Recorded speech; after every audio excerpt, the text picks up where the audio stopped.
Shalom saudara, firman Tuhan di dalam Amsal 16 ayat yang kelima dikatakan di sana, setiap orang yang tinggi hati adalah kekejian bagi Tuhan.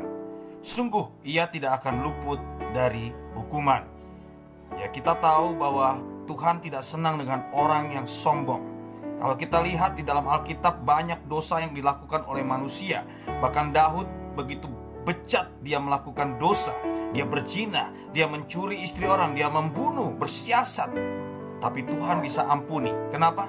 Karena dia memiliki hati yang tidak sombong. Kalau kita lihat, dosa pertama terjadi itu bukan di bumi, tetapi itu adanya di surga. Malaikat Tuhan, Lucifer, jatuh karena kesombongannya. Yeskiel 28 ayat 17 menyatakan demikian. Ya, karena kesombongannya, keelokannya, dia sombong dan dia jatuh dalam dosa. Dan dosa itu terjadi di surga, saudara. Malaikat, Tuhan tidak pernah nyiptain setan. Tuhan ciptakan malaikat, tetapi malaikat jatuh. Nah, itu juga bisa terjadi di rumah Tuhan. Di rumah Tuhan saat ini gereja-gereja banyak bertengkar. Lihat dalam Lukas 9 ayat 46, murid-murid Yesus ini melambangkan apa? Orang-orang dekat dengan Tuhan, melambangkan hamba-hamba Tuhan, para rasul, bertengkar tentang siapa yang terbesar. Lukas 9 ayat 46, saudara bisa cek di situ, dikatakan pertengkaran di antara para murid.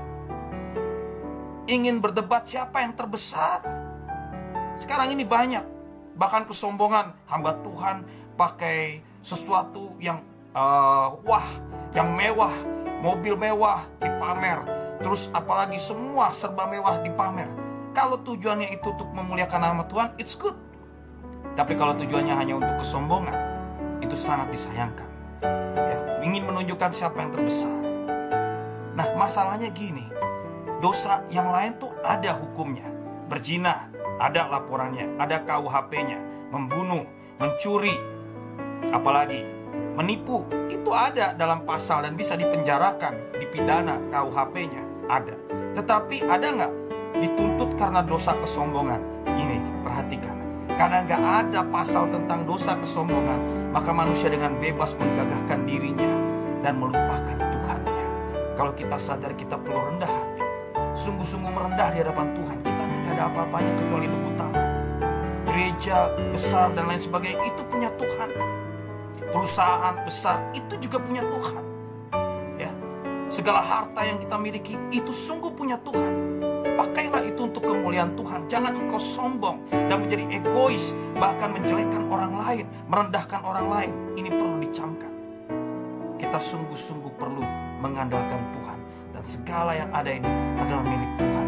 Jadi tidak ada yang bisa kita sombongkan. Bahkan keselamatan kita itu tidak kita peroleh dengan apa yang ada pada kita. Kita tidak bisa membeli surga. Itu diberikan cuma-cuma oleh Kristus Yesus di atas kayu salib bagi setiap kita yang percaya.